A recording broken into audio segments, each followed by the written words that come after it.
तो सारी गलियाँ जो है टूटी-फूटी है। मैं खुद वहाँ पे बच्चों को नशा करते हुए पकड़ा है। और मेरे जो सास-ससुर है, हुँ, उन्होंने तो अपनी पूरी ज़िंदगी पॉलिटिक्स ओके, में ही बिताया। नशा का संख्या इतना क्यों बढ़ा है? बिल्कुल। तो वो भी एक प्रॉब्लम है कि माँ पूरी तरह से अपने बच्चों के ऊपर ध्यान नहीं, और वहाँ से औरत लोग गुज़रने के लिए डरते हैं। स्ट्रीट लाइफ में सना मलिक आपा जो है, उन्होंने ऑलरेडी उनके अणुशक्ति नगर में ऐसे बहुत सारे महिलाओं के लिए काम किया है। वुमेन एम्पावरमेंट के लिए हमारे पास बहुत सारे ऐसी योजनाएँ हैं सर। हम उनके ऑफ़िस जाते हैं कि सर ऐसे-ऐसे हमारे काम है, आप अगर से वो कर दो। हम उनको चिल्ला के नहीं बोल सकते या रुबाब नहीं कर सकते। उनको बोलते आप रुबाब मत करो, चिल्लाओ मत। आपने मुझे ऐसे नहीं चुन के दिया है, पैसा दियो फिर चुन के आया हो। नमस्कार मुंबई, मैं हूं मोहम्मद वकील और आप देख रहे हैं वीएस इंडिया न्यूज़ का एक अहम पॉलिटिकल पॉडकास्ट, जहां पर हम किसी पार्टी की नहीं, जनता से जुड़े सवालों, जनता के मुद्दों और उनकी ज़रूरतों की बात करते हैं। मुंबई महानगर पालिका चुनाव 2026 से राष्ट्रवादी कांग्रेस पार्टी की लोकप्रिय स्थानीय उम्मीदवार श्रीमती नागरत्न संदीप बनकर जी आज हमारे स्टूडियो में मौजूद है, जो वार्ड नंबर 139 से चुनाव लड़ रहे हैं। वार्ड नंबर 139 के कई पार्टियों से वहाँ पे उम्मीदवार खड़े हुए हैं। ऐसे में ये देखना है कि इनका क्या योगदान रहता है, जनता के प्रति इनका क्या बॉन्डिंग है, इनकी लोकप्रियता कितनी है। आज जनता के जुड़े सवालों को लेके हम इनसे बात करेंगे और इनके विचारों को आपके साथ साझा करेंगे। तो आइए मिलते हैं वार्ड नंबर 139 की लोकप्रिय स्थानीय उम्मीदवार श्रीमती नागरत्न संदीप बनकर जी से। नमस्कार बनकर जी, नमस्कार, हमारे स्टूडियो में आपका बहुत बहुत स्वागत है। Thank you sir. Ward number 139 से आप चुनाव लड़ रही हैं। जी सर। आप किन समस्याओं को देख रही हैं और उनके लिए क्या आप समाधान करेंगी इस चुनाव में? जी सर, वैसे देखा जाए तो सर 139 वार्ड में बहुत सारी समस्या है। ऐसे देखा जाए जो बेसिक नीड्स है लोगों की, वो अब तक पूरी नहीं हो सकी। जैसे कि गटर, हम्म, नाला, हम्म, साफ-सफाई, नशा एंड समवेयर एल्स वहाँ पे प्रोटेक्शन, वुमेन प्रोटेक्शन भी, ये बहुत सारे एसेंशियल चीज़ है, जहाँ कई सालों से इस पे काम नहीं हुआ है सर। और रही बात, मैं वहाँ की खुद रहवासी हूँ, मैं खुद वहाँ पे रहती हूँ, उस चावल में रहती हूँ। मैंने बहुत सारे चीज़ों को डिस्कवर किया है, एक्सपीरियंस किया है, खुद से एक्सपीरियंस किया है। तो मैं वहाँ की रहवासी हूँ, जी। वहाँ पे खुद रहती हूँ उन चौलों में, और मेरा बचपन भी वहाँ पे है, और बोलते हैं शादी के बाद भी मैं वहीं पर ही, मेरा ससुराल भी वही, मेरा मायका भी वही। तो बचपन से लेकर मैं उस एरिया में बहुत कुछ चीज़ें डिस्कवर कर चुकी हूँ, खुद एक्सपीरियंस कर चुकी हूँ। वहाँ पे जैसा मतलब बोलते हैं ना, हमारी वहाँ पे बोलते हैं कि हमारा गवंडी, हमारा जो शिवाजी नगर है जैसा है वैसा ही है अब तक। वहाँ पे कुछ भी डेवलपमेंट, कुछ भी चेंज नहीं हुआ। तो हमारे रास्ते सब टूटे-फूटे हुए हैं। अगर आप हमारी जो गलियाँ है, आप गायकवाड़ नगर से लेकर आप लिमोनी बाग तक अगर आप जाओगे, तो सारी गलियाँ जो है टूटी-फूटी है। मतलब जो पहले कंडीशन है ना, इतने सालों के बाद, अब मैं छोटी से बड़ी हो रही हूँ उस एरिया में, अब शादी हो गई, मेरे 2 बच्चे हैं, फिर भी उस एरिया की सिचुएशन वैसी ही है। और रही बात वहाँ पर नशा, इन चीज़ों की बहुत ज़्यादा अभी प्रॉब्लम है। छोटे-छोटे बच्चे जो 11 साल के हैं, 12 साल के हैं। मैं एक प्रोफ़ेशनल टीचर भी हूँ वहाँ पे। मैं खुद बच्चों को वहाँ पे पढ़ाती हूँ। मैंने खुद वहाँ पे बच्चों को नशा करते हुए पकड़ा है। तो तभी से मतलब मेरे मन में, और मेरे पूरे परिवार, मेरा मेरा फैमिली जो है, मेरे ससुराल, मेरी सास-ससुर, मेरे पति, वो पहले से वो उस एरिया में समाज सेवा कर रहे हैं। तो हम लोगों ने बहुत कुछ वहाँ पे चीज़ें देखे हैं कि बाबा ये चीज़ें वहाँ पे सुधरनी चाहिए, और इसके लिए अभी ऐसा मौका मिला है कि मैं खुद इन चीज़ों को सुधारने के लिए अब उतरी हूँ चुनाव। मीन्स पॉलिटिकल बैकग्राउंड नहीं रहा आपका। नहीं, पॉलिटिकल बैकग्राउंड है सर। ओके। मतलब मेरे जो सास-ससुर हैं, हुँ, उन्होंने तो अपनी पूरी ज़िंदगी पॉलिटिक्स ओके। में ही बिताया। हाँ, तो 2 बार 3 बार मेरे ससुर या सास 2 बार चुनाव में खड़ी थी, लेकिन वो चंद वोटों की वजह से गिर गई। और ससुर भी खड़े थे। तो मैंने बहुत कुछ मतलब एक्सपीरियंस किया है फैमिली में, पॉलिटिकल इसमें। बट मैं और मेरे हस्बैंड, हम लोग पॉलिटिक्स में नहीं थे। हम लोग सिर्फ़ 15 साल से हम लोग सिर्फ़ सोशल सर्विस ही कर रहे थे सर। तो अभी हमारे काम की वजह से हमें मौका मिला है कि आप पार्टी का टिकट लो, चुनाव लड़ो और सोशल सर्विस तो आप कर रहे हो, लेकिन अगर आपको पावर मिलेगा, तो आप और बेहतरीन काम कर सकते हो। सही, ऐसा सही। से। महिला होने के नाते आप महिलाओं के लिए कुछ समस्याएँ आपको दिख रही होंगी फील्ड पे, उनके लिए आपने क्या योजना बनाई है? सर महिलाओं का बहुत समस्या मतलब सबसे ज़्यादा दिक्कत मुझे ऐसा लगता है वहाँ पे महिलाओं को ही है, क्योंकि महिला वहाँ पे बहुत ज़्यादा फेस कर रही है सब।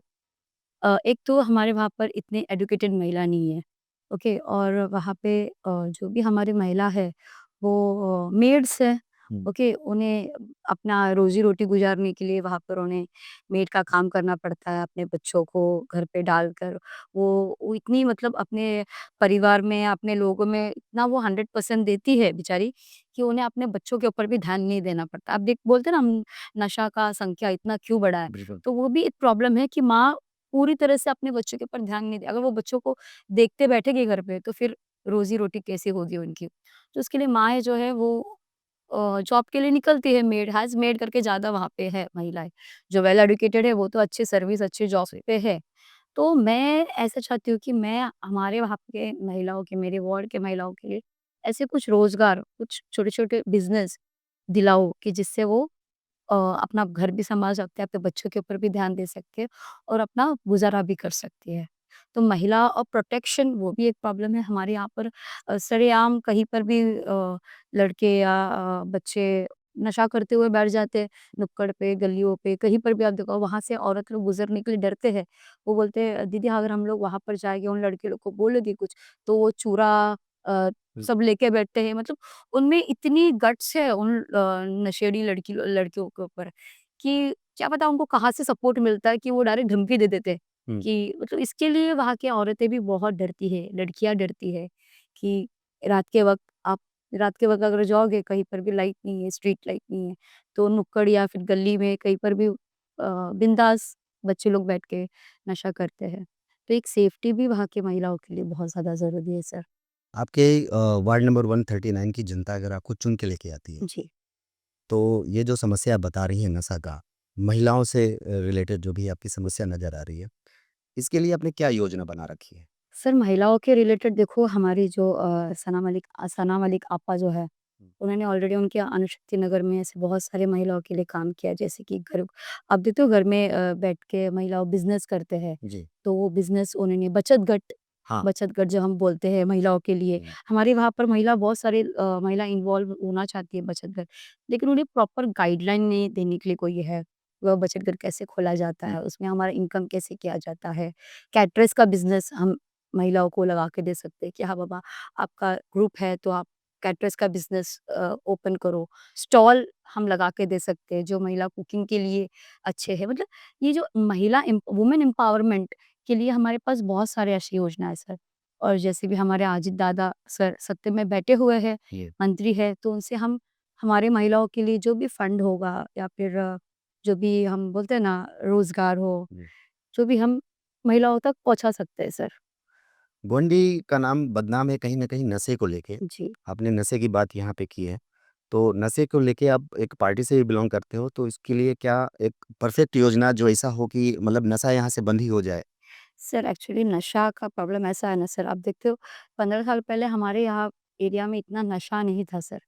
लेकिन 15 साल या ये 20 साल के बाद से हमारी गवंडी में इतना ज़ोरदार नशा बढ़ गया है।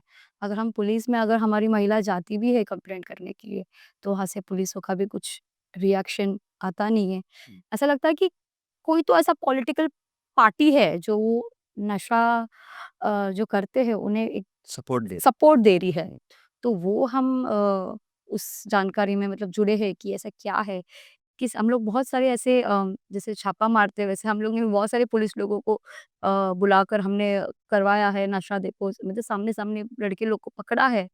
लेकिन थोड़ा बहुत एक्शन लिया जाता है सर, लेकिन उनके बाद उन्हें छोड़ा जाता है। और नशा मुक्ति केंद्र उसके बारे में हम लोग मुहिम चला रहे हैं सर कि जो हमारे यहाँ के जो तरुण बच्चे हैं, जो 17-18 साल के बच्चे हैं, उनकी माँ हमारे पास रोते-रोते आती है, नवाब मलिक सर के पास जाती है कि सर हमारे बच्चे ऐसे नशे के आहिर गए हैं, तो उनके लिए हम क्या करें? तो सर ने बोला था कि सर बोलते और सर ने किया भी कि जितने भी नशा मुक्ति केंद्र है, वहाँ पे हम लोग ने फ्री में जो नशे करते बच्चे उनको हमने वहाँ पे एडमिशन करवा के दिया है। और बहुत सारे ऐसे रिज़ल्ट भी आए हैं कि वहाँ से बच्चे नशा मुक्त होकर अभी अच्छे से एम्प्लॉयमेंट कर रहे हैं, काम-धंधा कर रहे हैं, सब शादी-वादी करके सेटल है। तो अगर कोशिश किया जाए तो सर ज़रूर हो सकता है। लेकिन उसके लिए एक मतलब ना एक पॉलिटिकल पार्टी ऐसी होनी चाहिए मज़बूत कि वो अपने एरिया, अपने वार्ड को, अपना घर, अपना परिवार जैसे सँभाल के काम करे सर। चलिए ठीक है। वार्ड नंबर 139 से कई उम्मीदवार चुनाव लड़ रहे हैं, अलग-अलग पार्टियों से लड़ रहे हैं। जी सर। उनमें और आप में क्या अलग एक जी सर। मुद्दा है या क्या अलग विज़न है आपका जिसको लेके आप चल रहे हो? Very good question. Actually sir मैं आपको बता देती हूँ कि आप पूछ रहे हो कि डिफरेंस बिटवीन वो बाकी के उम्मीदवारों में और मेरे उम्मीदवारों में, मुझ में। तो मैं आपको बताती हूँ सर, मेरे परिवार ने, मेरे ससुर और मेरे सास आरता बाई प्रकाश बनकर, इन्होंने एक्चुअली जब मैं शादी करके आई थी इस परिवार में, मैं एक साउथ कम्युनिटी की हूँ, मैं I am from Andhra, okay? तो मुझे इतना महाराष्ट्रियन लोगों का क्या है और पॉलिटिक्स तो ज़ीरो नॉलेज, जहाँ पे मैं साउथ कम्युनिटी की हूँ, मेरे फैमिली, मेरी मम्मी-पापा, वहाँ पर तो ज़ीरो नॉलेज, हम लोग को पॉलिटिक्स से हमारा कुछ लेना-देना नहीं है वहाँ पे। सो जब मैं यहाँ पे आई तो नया एनवायरनमेंट, नए लोग और मतलब पॉलिटिशियंस मेरे सास-ससुर, मेरे पति। तो उस वक़्त मेरी सास ने मुझे हमारा बौद्ध धर्म, हम बौद्ध बुद्धिस्ट हैं और मुझे अपने बौद्ध धर्म के बारे में भी कुछ नॉलेज नहीं था। लेकिन मेरी सास ने और मेरे ससुर ने मुझे एक बेटी की तरह उन्होंने मुझे सँभाला। जैसे कि I was having zero knowledge about Buddhism. Buddhism क्या है? बाबा साहेब अम्बेडकर कौन है? बस इतना मालूम था कि हाँ, Baba Saheb Ambedkar was a architect of constitution and that's it. लेकिन उसके आगे और उन्होंने क्या किया, वो मुझे कुछ नहीं पता। फिर उस बार उस टाइम पे मेरे सास-ससुर ने मुझे अपनी बेटी जैसे सँभाला। उन्होंने कभी कास्ट डिस्क्रिमिनेशन नहीं किया। हुँ, ओके, अच्छी उनको बात है। पता था कि हाँ, इस बच्ची में एबिलिटी है, शी कैन डू। ओके, तो फिर उस वक़्त she is well educated also. तो फिर उन्होंने क्या किया, मुझे बुक्स लाने शुरुआत की है। मतलब at the first day when I got married, तभी से ही बुक्स द मेरे ससुर ने मुझे फर्स्ट टाइम द बुद्ध आणि धम्मा, वो बुक मेरे हाथ में दिया कि तुम इसे पढ़ो। इस ये पढ़ोगी ना तो ऑटोमेटिकली तुम्हें बुद्ध क्या है, धम्म क्या है, बाबा साहेब क्या है, ये सब पता चलेगा। तो वो मेरा फर्स्ट स्टेप है, जैसे मैं शादी करके बनकर परिवार में गई। तो तभी से फिर मेरे सास-ससुर खुद मुझे इन्वॉल्व करने लगे। अगर कुछ प्रॉब्लम आता है घर में कि आई है, ऐसा-ऐसा है, इस लेडीज़ के साथ ऐसे-ऐसे हुआ, तो मैं क्या करूँ? आप बताओ, आप चलो मेरे साथ। तो देन शी वाज़ नो, मैं नहीं, तुम खुद करो, तुम खुद सक्षम हो, you have to do that work. तो ऐसे फिर मेरे हस्बैंड का भी बहुत बड़ा मुझे सपोर्ट था और एक ऐसा टाइम था जब उन्होंने हमारे उस टाइम पे पार्टी फर्स्ट टाइम मेरी सास जो है वो अ, एक पार्टी से चुनाव लड़ी थी और उस समय उस पार्टी से कुछ मतलब उस पार्टी का कोई प्रचार-प्रसार कुछ भी नहीं था। बट वो बाबा साहेब अम्बेडकर के घर के प्रति इतनी मतलब वो डेडिकेट थी, तो उन्होंने अपनी खुद की प्रॉपर्टी बेच के वो इलेक्शन के लिए खड़ी रही। लेकिन उस टाइम वो सेकंड नंबर पे थी, लेकिन ऐसे कुछ थे हमारे साथ कुछ गद्दार लोग जिन्होंने गैसलाइट करके उनको गिरा दिया, बट वो रुकी नहीं, वो रुकी नहीं। दूसरे टाइम फिर से वो लड़ी। उस टाइम भी उन्होंने खुद का अपना जो कमाई का जो पैसा था, उस टाइम उन्होंने लगा के दूसरे टाइम भी उन्होंने उस दूसरे टाइम भी वो जीती। तीसरे टाइम भी वो लड़े। अभी ये जो है ये चौथी टाइम है और ये जो संघर्ष करने का जो है ना वो जज़्बा मुझ में, वो मेरे सास-ससुर और मेरे पति की वज़ह से मिला है। क्योंकि मैंने बहुत सारे फॉल डाउन्स देखे हैं, बहुत एक्सपीरियंस किया है मैंने अपनी लाइफ़ में। उनको चुनाव लड़ते हुए देखा है, उनको गिरते हुए देखा है और उनको देख के मुझ में एक ऐसा है कि नहीं, गिरूँगी लेकिन उस गिरने से मैंने बहुत कुछ सीखा। I have learned the lessons, my family have learned those lessons. So इसके लिए मैंने मेरी मेरी सास का ही ये सपना था कि बनकर परिवार में एक ना एक नगर सेवक तो होना चाहिए जो मैं आपको एक श्योरिटी देती हूँ और मतलब मेरी जनता को एक श्योरिटी देती हूँ। अगर मैं नगर सेवक चुन के आई, so I will be the first one जो वहाँ पे हमेशा लोग मेरे 5 साल के बाद भी लोग मेरा नाम लेंगे कि ना बनकर जो थी नगर सेवक, उसने गवंडी और शिवाजी नगर को पूरा हिला-डाला, बदल दिया। वो ताकत मुझ में है सर, मेरे परिवार में और हमारे पॉलिटिशियन लीडर्स में, पार्टी में। सवाल हमारा ये था कि difference between you and other या पार्टीज। डिफरेंस बिटवीन ये है कि मैंने खुद लोगों का काम किया है। ओके, अभी ऐसा है कि लेडीज़ वार्ड है 139 में और अभी ऐसा है कि हमारे यहाँ पे सब जेंट्स जो भी है ना पॉलिटिशियंस, सोशल सर्वेंट मतलब सोशल एक्टिविस्ट उन लोग थे। और हमारे एरिया में मैं सिर्फ़ एक ऐसी एक महिला थी जो सोशल एक्टिविस्ट है, जो सोशल वर्क करती है। तो लेडीज़ वार्ड हो गया तो फिर सब जो हमारे जेंट्स पॉलिटिकल्स लीडर्स हैं वो सब रेडी थे कि ये मेंस वार्ड होगा और हम खुद लड़ेंगे। तो हो गया लेडीज़ वार्ड। तो अभी ऐसा सिचुएशन हो गया जो भी हमारे जेंट्स पॉलिटिशियंस हैं उन्होंने अपनी वाइफ्स को वाइब्स। खड़े आई एम नॉट मैं वाइफ्स को खड़े रखा I am not discriminate anything like that but मैंने ये डिफरेंस है कि मैं खुद लोगों की भी कर रही हूँ। हाँ, मैं खुद लोगों के बीच मतलब मैं ससुर या पति के डिपेंड में नहीं हूँ, मैं खुद लीड कर रही हूँ, मैं खुद लोगों के बीच जा रही हूँ। मैंने खुद लोगों का हमारे ऑफ़िस में लाड़की बहन का केवाईसी करवाया, ई-श्रम कार्ड बनवाया, मतलब मैं खुद कर रही हूँ। और गटर, नाले का जो सही। काम है वो तो ऑलरेडी मैं अभी कर ही रही हूँ, बीएमसी से लड़के चुन के, मतलब मैं खुद उतरी हूँ। ऐसा नहीं कि मुझे ज़बरदस्ती उतराया गया है या मुझे कुछ इसमें नॉलेज नहीं है। ये फ़र्क है सर और बाकी के जो कैंडिडेट्स हैं, वो हस्बैंड के भरोसे पे मतलब अभी है लेडीज़ वार्ड तो फिर हस्बैंड खड़े रख रहे हैं। तो फिर उसके बाद चुन के आने के बाद क्या होगा हस्बैंड जो है कारबार चलाएँगे। लेकिन मेरे में ऐसा है कि मैं खुद चला सकती हूँ, इतने इंडिपेंडेंट मुझे मेरे घरवालों ने बना के रखा है सर। जनता का हमेशा से एक आरोप था कि नेता जो है ना इलेक्शन के दौरान फील्ड पे नजर आते हैं। जी सर। आपका इसमें क्या रहेगा? जी सर, एक्चुअली ये जो है इसमें लोगों का भरोसा उठ गया है पॉलिटिशियंस के ऊपर बिल्कुल। और मेरा खुद का भी है। जब मैं एक एज़ अ सोशल वर्कर थी, मेरा भी ऐसा लगता था ये यार ये लोग आते हैं सिर्फ़ इलेक्शन के टाइम पे मुँह दिखाते, हाथ जोड़ते, पैर पड़ते, उसके बाद 5 साल सब गायब हो रहा था। वो इसके लिए सर मैं आपको बता देती हूँ कि इसमें कहीं न कहीं ना लोगों का भी इसमें हाथ है। हमारे जो सिटीज़न्स हैं उनका भी हाथ है। अगर लोग ईमानदार रहेंगे, तो वो ईमानदार नगर सेवक चुन पाएँगे। सही। लेकिन लोग पैसे के पीछे भागते हैं। ऐसे पीछे हट। फ्रैंक टू बी से हाँ। पैसे के पीछे भागते हैं। हाँ, कौन ज़्यादा पैसा देगा? ये ज़्यादा पैसा दे रही, तो चलो इसके पीछे भागो। वो ज़्यादा पैसा दे रही, चलो उसके पीछे भागो। मैं ये कहना चाहती हूँ कि आप सिद्धांत रहो, आप किसी का पैसा मत खाओ।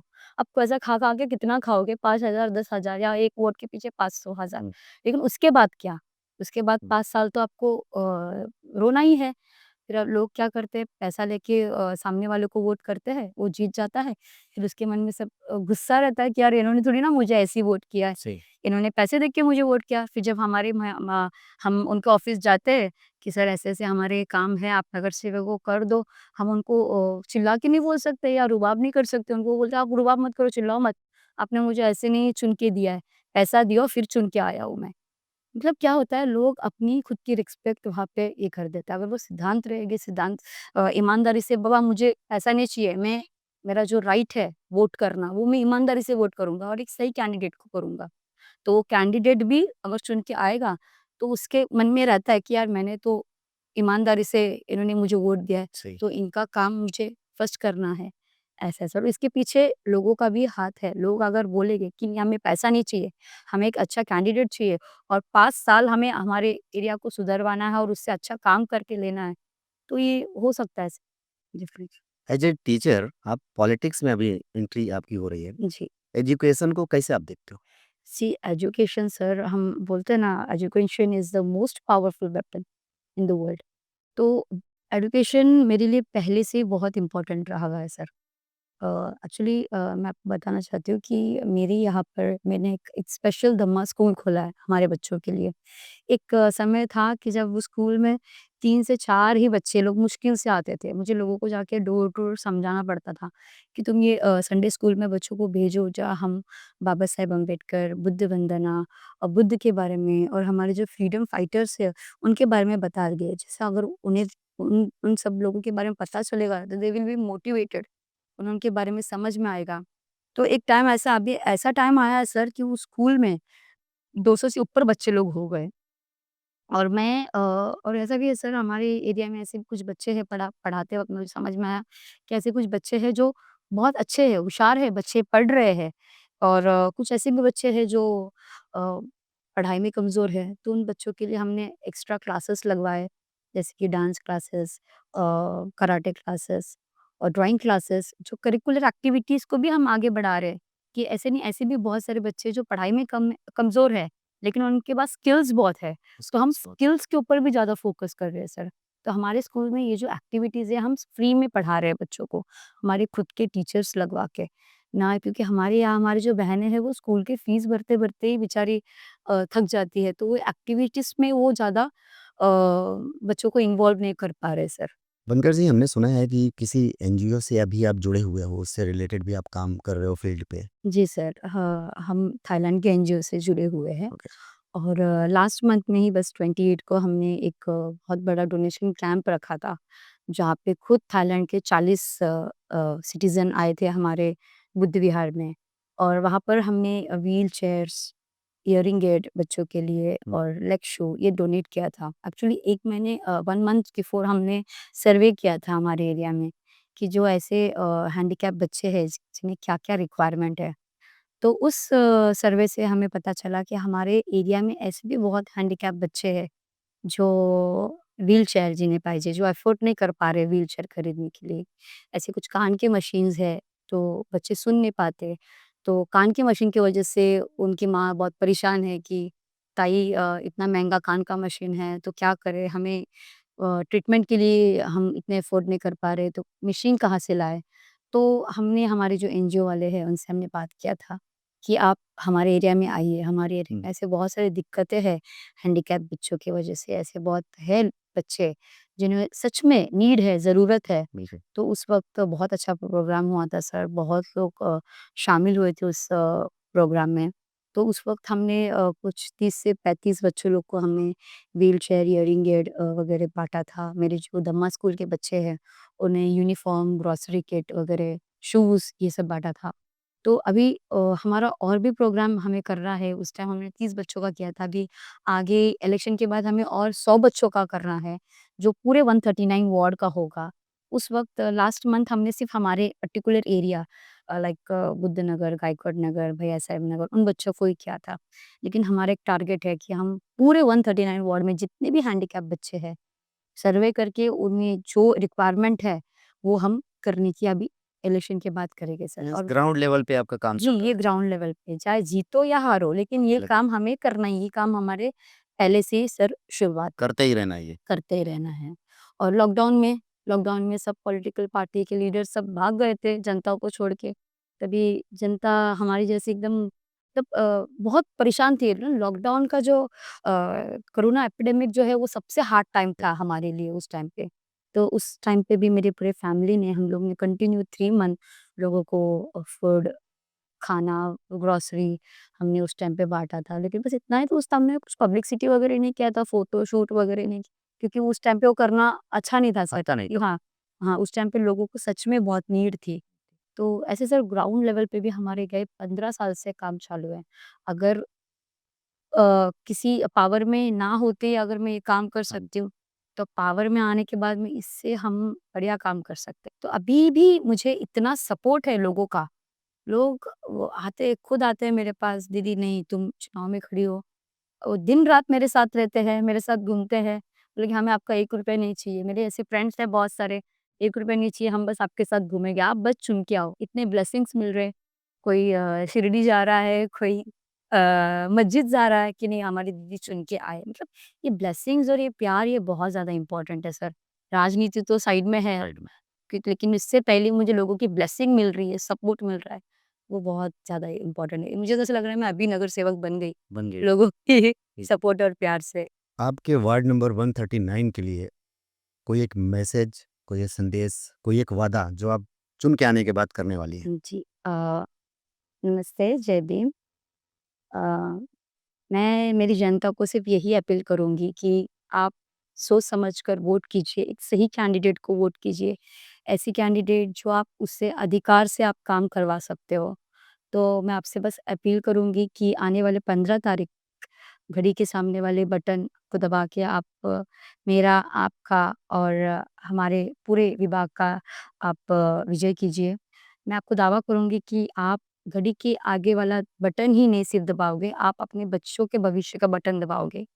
क्योंकि चुन के आने के बाद मैंने ऐसे बहुत सारे वादे किए हैं, तो गटर, नाले, साफ-सफाई, लाइट ये तो बेसिक है, ये कोई भी नगर सेवक करता है या फिर बीएमसी से लड़के कोई भी नागरिक पढ़ा-लिखा इंसान कर सकता है। लेकिन मैं वुमेन एम्पावरमेंट और बच्चों के लिए एजुकेशन और मैं सबसे इम्पोर्टेंट मैं अपने वार्ड में लाइब्रेरी भी खोलना चाहती हूँ बच्चों के लिए, तो जिससे हम बच्चों को एजुकेशन के लिए भी काम करूँगी।